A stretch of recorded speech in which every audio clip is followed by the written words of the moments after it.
এখন সময় রাত ১টা, ঘুম আসছে না। তাহাজ্জুদ পড়ে বসে আছি। আর আস্তে আস্তে একটা পানমুখী নিয়ে চিবিয়ে চিবিয়ে খাচ্ছি। দাঁতগুলো অনেক দুর্বল হয়ে পড়েছে। কয়েকটি দাঁত পড়ে গিয়েছে, আর কয়েকটি দাঁত পড়া পড়া অবস্থায় আছে। আমার নাতি আমার রুমে এসে দাদি বলে ডাকলো, কিন্তু নাতি কোনটা বুঝলাম না। বয়স হওয়ার সাথে সাথে চোখের দৃষ্টিশক্তিও হারাচ্ছি।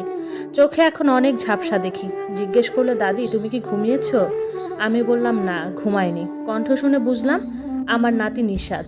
নিশাদ আমায় বলল, দাদি একটা খবর আছে। নাতিকে বললাম, কি খবর এত রাতে? নিশাদ বলল, দাদি জরুল নামের উনি মারা গেছেন। নামটা শুনে কলিজায় মোচড় দিয়ে উঠল। জিজ্ঞেস করলাম, কোন জরুল? নাতি বলল, তোমার এক সময়ের ভালোবাসা জরুল, যার কথা মাঝে মাঝে আমাদের বলো, সেই জরুল রাত 11টায় মারা গেছেন। আমার অতীত মনে পড়লো। আমার নাতি আমাকে জড়িয়ে ধরে বলল, দাদি গাড়ি বের করছি, তুমি রেডি হয়ে নাও, তোমাকে নিয়ে আমরা চিটাগং যাব। আমি নাতিকে বললাম, যাব, অবশ্যই যাব। আমার ভালোবাসাকে শেষ বিদায় দেওয়ার জন্য যাব। এত বছর পর তাকে ঝাপসা চোখে একটি বার দেখার জন্য যাব। ঘরের সবাই ঘুম থেকে উঠে আমার কাছে আসলো। ছেলে, ছেলের বউ, আমার ছোট নাতি নিহাত সবাই এসে আমার পাশে দাঁড়িয়ে রইল। এবং আমি তাদের বললাম, রেডি হয়ে নাও সবাই, আমরা আজ সবাই যাব চট্টগ্রাম। তোমাদের সবাইকে আমি আমার অতীত দেখাতে নিয়ে যাব। আমার স্বামী গত হয়েছেন আজ 7 বছর। আমার স্বামীকেও আমি ভালোবাসি, কিন্তু মনের এক সুপ্ত কোণে জরুল নামের ভালোবাসাটা আজও বহমান আছে। আমার নাতি গাড়ি বের করেছে। তারপর আমি লাঠিতে ভর করে আস্তে আস্তে বাড়ির বাইরে পা দিলাম। পিছনে অবশ্য আমার ছোট নাতি আমায় ধরে রেখেছে। গাড়ি যাত্রা করলো চিটাগংয়ের উদ্দেশ্যতে। সকাল 9টায় চট্টগ্রাম এসে পৌঁছালাম। আমার সেই অতীতে পৌঁছালাম। আজ 35 বছর পর আমার সেই চিরচেনা বিল্ডিংটা দেখলাম।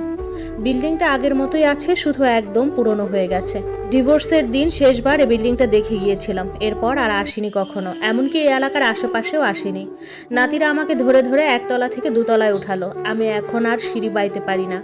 সিঁড়ি দিয়ে ওঠার সময় মনে হলো, এই তো আমার সেই চিরচেনা সিঁড়ি। এক সময় কত দাপিয়ে বেরিয়েছি আমি, তার কোনো হিসাব নেই। আস্তে আস্তে জরুলদের ঘরের সামনে আসলাম। দরজা খোলা, অনেক মানুষের আনাগোনা। দরজার ভেতরে প্রবেশ করলাম। ঝাপসা চোখে দেখলাম সামনের রুমে সাদা কাপড় পরিয়ে জরুল নামের এক বৃদ্ধ লোককে শুয়ে রেখেছে। আমার আবেগ, আমার ভালোবাসা এবং নিজেকে আমি আর শক্ত রাখতে পারিনি। ধীর পায়ে এগিয়ে লাশের সামনে বসলাম। তখন সবাই বলাবলি করতে শুরু করলো, উনি হাসি, জরুলের আগের বউ। আমি তার মুখের সামনে বসে তার কপালে একটা চুমু খেলাম, আর তার বুকে মাথা রেখে বললাম, জরুল, আজ এত বছরেও তোকে একটি বারের জন্য আমি ভুলতে পারিনি। তোকে এত কেন ভালোবেসেছি জরুল। তোকে আমি এভাবে দেখতে চাইনি। একটা বার ওঠ, আমাকে দেখ, আমি এসেছি। এই বেঈমান জরুল, উঠ না, আমার ভালোবাসার কথাগুলো শুন। জরুল, আমি তোকে একটা বার দেখতে চাই, আমাকে একটা বার হাসি বলে ডাক।